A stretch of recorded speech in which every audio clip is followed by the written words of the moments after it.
Hello, this is a tutorial on doing unit conversions for physics. I'll go over the steps for converting units and then I'll do some examples as I go through this video. So the first step for converting from one unit to another is simply to write out the given information. So let's say we're given this problem. We have 23.0 meters and we want to convert that to feet. So the very first step is to write out the given quantity. The next step is we want to turn it into a fraction. So if it's not a fraction already, make it a fraction. And you can do that by simply putting it over 1. Now I'll show you examples later on where the given quantity is a fraction. But for now, if it's not a fraction, just put it over 1 and there, it's a fraction. And there we have it, 23.0 meters over 1. The next step is find the appropriate equivalence between units. In this particular example, we want to go from meters to feet, so we have to know how many feet are how many meters, and we can look it up in the front flap of the textbook. Actually, it says 1 foot equals 0.3048 meters. So there's our equivalence. The next step is we're going to multiply by a fraction, and that fraction is going to include in it our unit equivalence. That fraction is also going to be equal to 1, so that's where I put in this step. I call it multiply by 1. We're going to multiply by this fraction. As long as that fraction is equal to 1, then we're not changing the quantity. And if you look at this fraction down below, notice that the numerator and the denominator are equal to each other. So whenever you have a fraction and the numerator and denominator are equal, then the fraction's equal to 1. And I have 1 foot over 0.3048 meters. Now, I had a choice in how I wanted to arrange it. I could have put 0.3048 meters above and 1 foot down below, but we're going to do this in such a way that the units that we want to get rid of, meaning the meters, are going to divide out, and the units we want to keep are going to stay. So, as you can see, I've written it here. We have meters, and that's going to divide out with meters. And notice we have feet left in the numerator, so our answer is going to be in feet. Notice that if I had done it the other way with 0.3048 meters up top and 1 foot down below, the units wouldn't divide out. We'd be left with awkward units of meters squared over feet. Once you have the appropriate units, multiply and divide as necessary to get the answer. So we have 23 meters times 1 foot over 0.3048 meters. Again, the meters have divided out. And now we can just say 23 divided by 0.3048 meters. And keep in mind that the meters are gone, the meters are gone. And so when we plug it into the calculator, we get 75.46. And the units that we have left are feet. And so we're done. That's the answer. The steps for converting units that I just went over. First, we're going to write out the given information. Second, if it's not a fraction, make it a fraction. Third is find the appropriate equivalence between the units. Then we're going to apply that equivalence by multiplying by a fraction. And that fraction is going to be equal to 1. The numerator and denominator that you use will be the two quantities in the equivalence. And then finally, once you have the appropriate units, multiply and divide as necessary to get the answer. And I'm going to stress throughout this video, and you'll hear me stress this throughout the semester, always be mindful of units. Don't just be plugging numbers into a calculator, but always be aware of what the units are doing.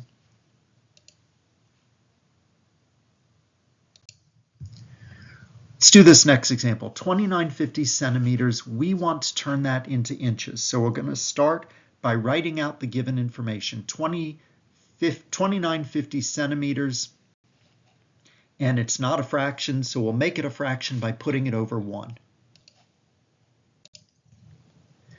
We need to then find out what the unit equivalence is. So 1 inch is equal to 2.54 centimeters. And then we'll apply that. 2950 centimeters over 1. We're going to multiply by 1 inch over 2.54 centimeters. We have a choice to make. Which one do we put in the numerator? Which do we put in the denominator? And remember, we're going to choose based on what will make the centimeters divide out. So centimeters were up top here, so centimeters down below there, and so the centimeters are going to divide out, and we're going to be left with inches in the numerator. And then with the centimeters having divided out, and we're left with units of inches, we plug that into the calculator, 2950 divided by 2.54, and we get 1161 inches. Now, there was a choice to make. What do we put up top and what do we put down below? Here is the wrong way. Notice that if I had done starting with 2950 centimeters over 1, and I had erroneously done 2.54 centimeters over 1 inch. Now those are equivalent to each other, but what if I put the 2.54 centimeters up top? You notice the units that I'm left with. Centimeters times centimeters up top, that's centimeters squared, divided by inches down below, nothing divided out. It's these very awkward units. And so always be mindful of the units. Let's do another example, 2950 centimeters to meters. Now, whenever you're dealing with straight metric conversions, such as centimeters to meters, it's all powers of 10. That's the beauty of the metric system. It's all multiplying or dividing by powers of 10, which means I expect that my answer in the end is going to have the digits 2950, because that's how it started out. And as long as I'm not going to English units, inches or feet or anything like that, if it's straight metric, my answer in the end should have the digits 295. It's just a matter of how many powers of 10 is that multiplied by. Well, you need to have memorized your metric prefixes for this class. And so you should know that a centimeter is 10 to the negative 2 meters. Otherwise, you could also say 100 centimeters is 1 meter. But I'd like you to know it in terms of the prefix. The prefix centa means 10 to the negative 2, which means I can replace that centa with 10 to the negative 2. And then I'll write out the given information, 2950 centimeters. I'll put it over 1, and then I'm going to apply that conversion. I'm going to multiply by this fraction that is equal to 1.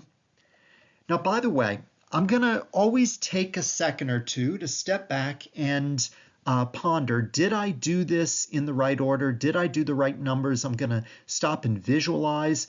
Is 1 centimeter 1/100th of a meter? And yes, that is true. And the reason I bring that up is because sometimes I often see students do something like this. I'm going to write this up in the right-hand corner. They would say something like, they have the fraction, and excuse my handwriting here, but they would say, all right, we've got the centimeters, good. We've got the meters, that's good. But then they'll say 1 meter is 10 to the negative 2 centimeters. Like that. So they've almost got it right. But then you can see the error that was made. And what you need to do always is stop and visualize 1 meter. Picture a meter. You spread your arms out. That's 1 meter. And is that equal to 1/100th of a centimeter? And you think, nope, something's wrong there. Those are not equal to each other. And so this mistake comes up many, many times, very often in physics class, and I don't want you to make that mistake. And so let's get rid of that. We want to stop and visualize and recognize 1 centimeter is 1/100th of a meter. That makes sense to us. And now we can say the centimeters have divided out, and we're left with meters. That's where we want to be because the question asked us to convert to meters. And so you get 29.50 meters.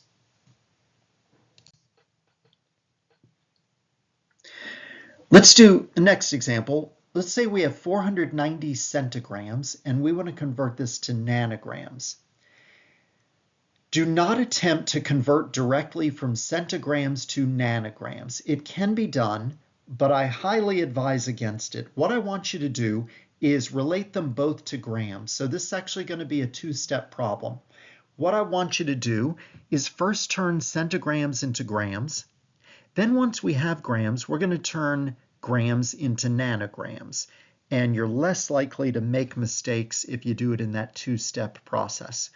So I'm now going to show you the two-step process of doing such a problem.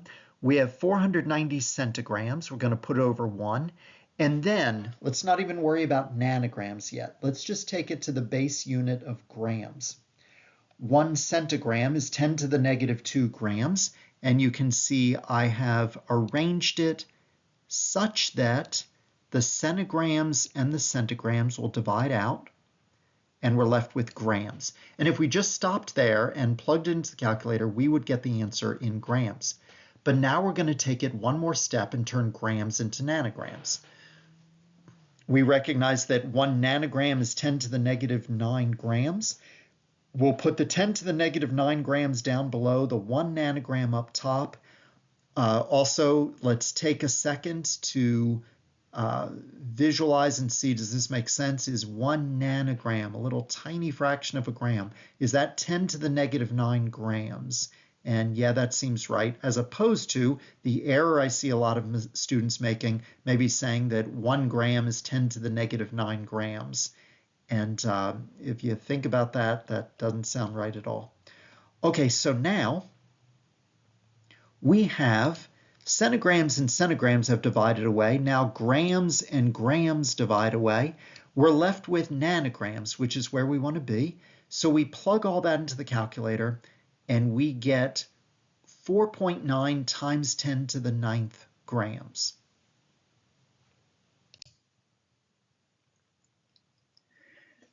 This next example is another example of taking multiple steps to get to the answer. Miles to inches. Now, we don't have in the front flap of the textbook miles to inches. I don't know what that is exactly. It's something like 63,000 inches in a mile. But it is common knowledge that 1 mile is 5,280 feet. It's also common knowledge that 1 foot is 12 inches. So my strategy here is to go from miles to feet and then from feet to inches. So we'll start out writing the given information, 78 miles, put it over 1 to make it a fraction. Then I'm going to turn miles into feet. So 5,280 feet over 1 mile, and the miles divide out. If they're not able to divide out, it's because you put the miles and feet in the wrong places. The error you could make is to put 1 mile over 5,280 feet, but be mindful of the units. Then you would have the awkward units of miles times miles over feet, and that doesn't work. So miles in the numerator, miles in the denominator, and we're left with units of feet. But now we want to get inches. So, having seen the miles divide out in the previous step, now we want to get feet to go away. So we'll put 12 inches over 1 foot. Notice that the feet will divide out. And we're left simply with inches. And then we can plug it into the calculator. And we get 4,942,080 inches. And there is the matter of significant figures here. In fact, 78 miles only has 2 significant figures in it, and so we're not actually authorized to give this many digits in the answer. We would want to round that to 2 significant figures, but I'm just giving you the full answer that the calculator gives us. And for reasons that I get into in my lecture in class, if this is an intermediate answer, meaning it's an answer that we're going to plug into some other formula, we're going to want to keep all those digits. But please pay attention to another lesson, whether it's in my lecture or in the book, on how to deal with proper significant figures. But properly, this answer would be 4,900,000 inches, just taken to two significant figures.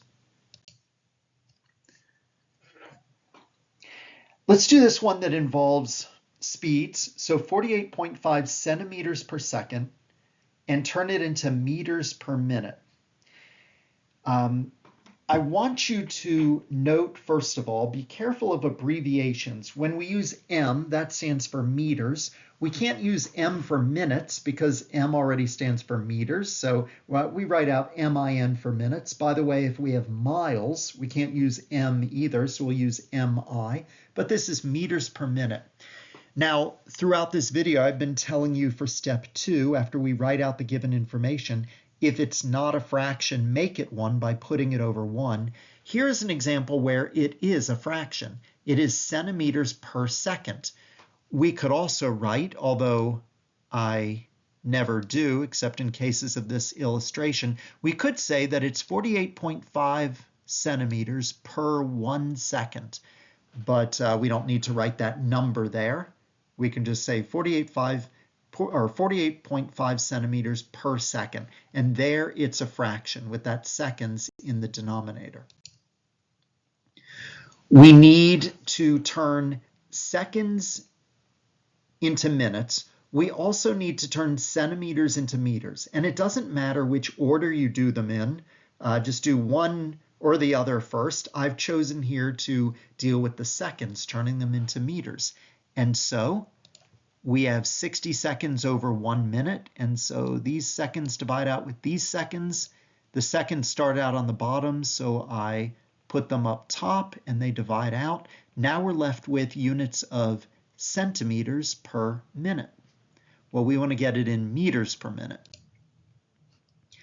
And so, with the seconds having divided out, centimeters per minute, now we want to deal with those centimeters. So we're going to recognize that 1 centimeter is 10 to the negative 2 meters. I'll put the centimeters down below so it'll divide out with the ones that started out in the given quantity. Centimeters divided by centimeters go away. And you look at the units and it says meters per minute.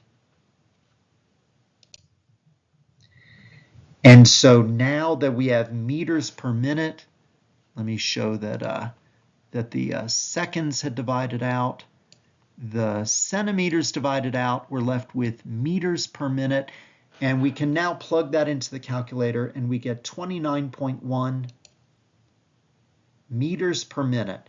And again, I remind you, always be mindful of the units. Don't just write down meters per minute because that's what the question told you to do. Just as you're paying attention to the numbers, you're plugging them into the calculator, you need to pay attention to the units also. Because if you've made some mistake, then maybe put centimeters up top here and meters down below here, your numbers will be off as well. However, if you're mindful of the units, you can see the seconds and seconds have gone away, the centimeters and centimeters, and you're left with meters over minutes. I want to talk now about how we deal with areas and volumes. There's a little trick in this, and I want you to look at the picture down below. This is a picture of 1 square decimeter. It's a decimeter on one side, a decimeter on the other side, otherwise known as 10 centimeters. Now, it is true that a decimeter is equal to 10 centimeters, but it is not true that a square decimeter is equal to 10 square centimeters. You're looking at a square decimeter right here. Square decimeter is actually 10 times 10. It's 100 square centimeters. Well, let's look at how we can deal with areas and volumes. Let's look at this example. Let's say we have 240,000 square centimeters and we want to turn that to square meters. So we'll start out with the given information. 240,000 square centimeters, put it over 1 to make it a fraction. And then we're going to multiply by 10 to the negative 2 meters per centimeter. But we can't just stop here because we haven't yet gotten rid of the centimeters. I want you to see that if we have centimeters squared, that means centimeters times centimeters, and then we divide by a power of centimeters, we've only gotten rid of, let me cross out this 2, we've only gotten rid of 1 power of centimeters, whereas 2 were present. So stopping here leaves us with the awkward units of centimeters times meters. We have to do this conversion again to get rid of the other power of centimeters. So again, always be looking at the units, always be mindful of the units. So here you can see I've multiplied by, again, that conversion, 10 to the negative 2 meters over centimeter, and that gets rid of the 1 power of centimeters. But now let's get rid of the other power of centimeters by doing it again. And now, as we are always going to be mindful of the units, we see centimeters times centimeters divides out with centimeters squared. And notice the units we're left with, meters times meters, and that's meters squared. So see what we've done. We've done the unit conversion, but we've done it twice. We're not just multiplying by 10 to the negative 2, we're multiplying by 10 to the negative 2 times 10 to the negative 2, or 10 to the negative 2 squared. And so having wiped out the centimeters squared and the centimeters squared, we're left with meters squared. We can then plug that into the calculator and see that it's 24 meters squared. And if you think about this in terms of moving the decimal point over, you move the decimal point over, going from centimeters to meters, you move it over twice to right here where my pointer is. But that's not enough. It's not 2400. We have to move it over twice again, so it becomes 24. Another way you can do this, it's the same procedure, but just writing it more concisely. And this is the way I tend to write it on the board in class. You start with your 240,000 centimeters squared. I don't write the conversion twice typically. I just write it like this, 10 to the negative 2 meters over centimeters, but then we're squaring it. And that squaring means you're squaring everything that's inside those brackets, meaning it's centimeters down here squared. And it leaves you with 10 to the negative 2 squared, which is 10 to the negative 4, and also meters squared. So this is how I typically write it in class. This next example is a volume, 5.6 times 10 to the 7th cubic centimeters, and we want to go to cubic meters. So we'll start with the given information, 5.6 times 10 to the 7 cubic centimeters, put it over 1 so we make it a fraction. And now we know the conversion that 1 centimeter is 10 to the negative 2 meters. And I want you to see once again, if we were to stop here, we've only divided away 1 power of centimeters. So effectively, now this 3, this centimeters cubed, becomes centimeters squared. We're left with the awkward units of centimeters squared meters. And that's no good. Well, we need to get rid of 2 other powers of centimeters. And what will help you to remember this is always be mindful of the units. You can see that you haven't gotten rid of 3 powers of centimeters yet, so continue on and make it so. So writing it out in longhand, I've got my initial information times 10 to the negative 2 meters over centimeters times 10 to the negative 2 meters over centimeters times 10 to the negative 2 meters over centimeters. And look what's happened. We started out with 3 powers of centimeters. And now we've just divided by them. So all of that goes away, and we're left with 3 powers of meters, or meters cubed. In the calculator, we multiplied 5.6 times 10 to the 7th times 10 to the negative 2, times 10 to the negative 2, times 10 to the negative 2. So we've really multiplied by 10 to the negative 6 meters cubed. And we get 56 cubic meters. Now, a shorthand way, the way I tend to do this on the board in class, is with the given information, and I'll write the conversion 10 to the negative 2 meters over centimeters, cubing it. And then you have to be aware what that cubing over the brackets does. It cubes everything that's inside. So these centimeters, even though they don't have a 3 written right over them, they are cubed, and they will wipe out these centimeters cubed in the numerator. 10 to the negative 2 meters cubed means the 10 to the negative 2 gets cubed, so it's multiplying by 10 to the negative 6, and the meters gets cubed. And we have 56 cubic meters. As a review, the steps for converting units: write out the given information. If it's not a fraction, make it a fraction, just by putting it over 1. Find the appropriate equivalence between units. Multiply by 1, that's going to be our unit conversion, we're going to multiply. The numerator and denominator that you use will be the two quantities in the equivalence. And I'm going to insert a step in here. Make sure after you do that you take a few seconds to visualize that numerator and the denominator. Are they actually equivalent to each other? Make sure you didn't make a mistake. Once you have the appropriate units, multiply and divide to get the answer. And as always, be mindful of the units.